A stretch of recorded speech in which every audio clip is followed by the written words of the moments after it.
যৌবনা বয়সে অসুস্থ হয়ে পড়েছে, তার বাবা আছে, তার ভাই আছে, অথবা তার স্বামী আছে, অথবা তার ছেলে আছে, আপনি যান বাড়িতে সালামদের দিয়ে বৈঠকখানায় বসবেন, ওই মহিলার সাথে দেখা করবেন না, তার খবর নিয়ে চলে আসুন।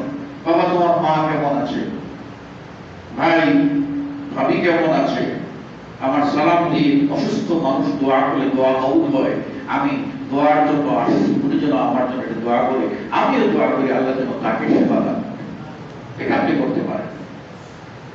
আর যদি একেবারে মানে অসুখীপর কোনো বৃদ্ধা হয়, যার জন্য শরীরের পর্দা শিথিল করা হয়েছে, সেই মহিলার জন্য দেখতে যাওয়াটা ফিতনার আশঙ্কা মুক্ত, তাই তার দেখতে যাওয়াটা কি আছে, জায়েজ। ইমাম